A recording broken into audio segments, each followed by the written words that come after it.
Good morning, A class. This is your science lecture. Today we will discuss about chapter number 7, conservation of plants and animals. So हम इसके check point 1 questions and check point 2 questions आज पढ़ेंगे. सबसे पहले question में देखो क्या कह रहे हैं कि डिफाइन द टर्म्स डेफोरेशंस एंड एफोरेशंस, कि हमें टर्म्स डिफाइन करनी है डिफोरेस्टेशन की और एफोरेस्टेशन की. तो डिफोरेस्टेशन क्या होता है? Clearing of forest. हम जो पेड़ पौधे हैं उनको काट देते हैं फॉर यूजिंग द लैंड. किसके लिए? भूमि के लिए, फॉर अदर पर्पस और कुछ अदर पर्पस के लिए. ये जो पोज है वो serious threat to our resources, economic, quality of life and environment. ये सीरियस थ्रेट है, ये सीरियस प्रॉब्लम है हमारी जो इकोनॉमी के लिए है, रिसोर्सेज के लिए है, हमारी लाइफ के लिए और इन्वायरमेंट के लिए. ठीक है. उसके बाद है एफोरेस्टेशंस, रिप्लांटिंग ट्री इन फॉरेस्ट. मतलब पेड़ों को एक बार काटने के बाद दोबारा लगाने को हम क्या बोलेंगे? एफोरेस्टेशन. उसके बाद है सेकंड क्वेश्चन कि इसमें क्या कह रहा है कि what is a conservation. Conservation क्या होता है? The protection of the nature world is known as conservation. जो हम प्रोटेक्शन करते हैं नेचुरल वर्ल्ड की, उसे हम क्या बोलेंगे? कंजर्वेशन. और सेकंड डेफिनेशन इसकी बताई गई है कि अ वाइज एंड जूडियस और majorly use of all our resources. Means एक हमारा जो यूज़ है, मतलब एक पूरी अच्छी तरीके से का यूज़ जो है रिसोर्सेज का हम यूज़ करते हैं, उचित तरीके पर करते हैं, उसे हम कहेंगे कंजर्वेशन. ठीक है. नेक्स्ट क्वेश्चन है व्हाट कॉज डिसर्टिफिकेशन. डिसर्टिफिकेशन क्या होता है? द फेलिंग ऑफ ट्रीज, मतलब पेड़ों की कटाई.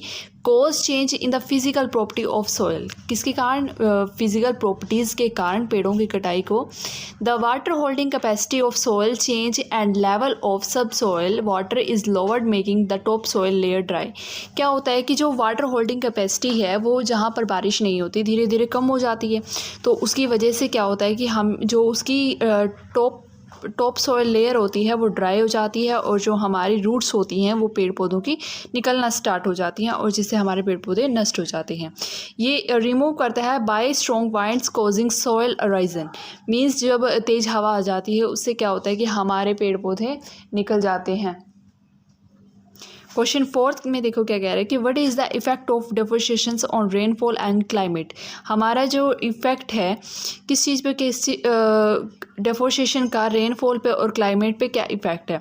डेफोरेस्टेशन जो है इंक्रीज़ करता है टेम्परेचर, इंक्रीज़ करता है, रिड्यूस रेनफॉल करता है, मीन्स बारिश कम कर देता है, एंड इंक्रीज़ वाइंड वेलोसिटी, और जो हमारी हवाएं होती हैं उनकी वेलोसिटी को इंक्रीज़ कर देता है. This change lead to climatic change. ये जो चेंज है वो क्लाइमेटिक चेंज लीड करते हैं. ठीक है. उसके बाद है चेक पॉइंट 2 क्वेश्चन. इसमें फर्स्ट क्वेश्चन क्या कह रहा है कि डिफाइंड वाइल्ड लाइफ. हमें वाइल्ड लाइफ को डिफाइन करना है. तो वाइल्ड लाइफ जो है वो रेफर्स करती है all organisms living in their natural habitats like tigers and elephants in dense forest, crocodiles and alligators in natural water bodies, and trees and shrubs in the jungle. जो wild life है वो किस चीज़ को refer कर रही है? Organism, living organism, natural habitats यानी जो हमारे नेचुरल निवासी हैं उनको, जैसे टाइगर हो गया, एलिफेंट हो गया, और ये कहाँ रहते हैं? घने जंगल में रहते हैं. उसके बाद क्रोकोडाइल्स हो गए, एलिगेटर्स हो गए, ये नेचुरल वाटर बॉडीज़ हैं, ये वाटर्स में रहते हैं. और ट्रीज़ एंड श्रब्स हो गए, ये कहाँ रहते हैं? जंगल में रहते हैं. ठीक है. उसके बाद है give one difference between endangered and venerable species. तो हम एक डिफरेंस बताएंगे कि इंडेंजर्ड स्पीसीज़ क्या होते हैं और वेनरेबल स्पीसीज़ क्या होते हैं. इंडेंजर्ड स्पीसीज़ क्या होते हैं? वो स्पीसीज़ जो लाइकली टू सर्वाइव, जो मतलब सर्वाइव कर रहे हैं और ख़त्म होने के कगार पे हैं, और उनका जो कॉस्टेटिक फैक्टर्स हैं वो कंटिन्यू है, इसे हम क्या कहेंगे? Endangered species. उसके बाद हम वेनरेबल स्पीसीज़ क्या होते हैं? ये वो स्पीसीज़ हैं जो कि likely to move in danger category, जो मतलब इंडेंजर कैटेगरी में मूव कर चुके हैं. मीन्स ये थोड़े ही टाइम में खतरे में आ जाएंगे और इनका जो ये फ्यूचर में बिल्कुल ही ख़त्म हो जाएंगे. इसको हम क्या बोलेंगे? Venerable species.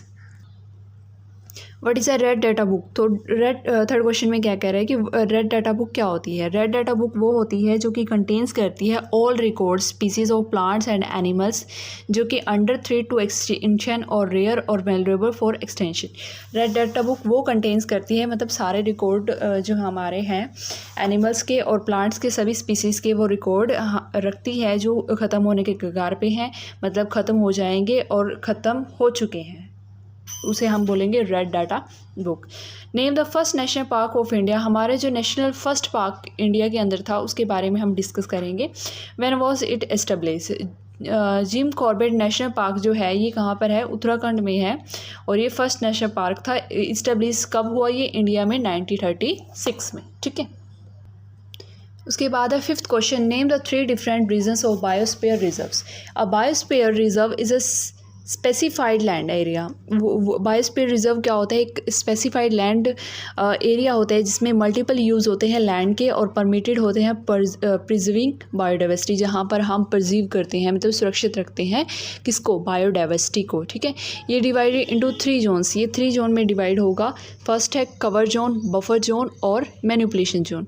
कवर जोन में क्या है कि जो ह्यूमन एक्टिविटीज़ हैं वो परमिटेड नहीं है, और बफर जोन में क्या है कि लिमिटेड ह्यूमन एक्टिविटीज़ अलो हैं, और मैनिपुलेशन जोन में क्या है कि कुछ ह्यूमन एक्टिविटीज़ परमिटेड है, ठीक है।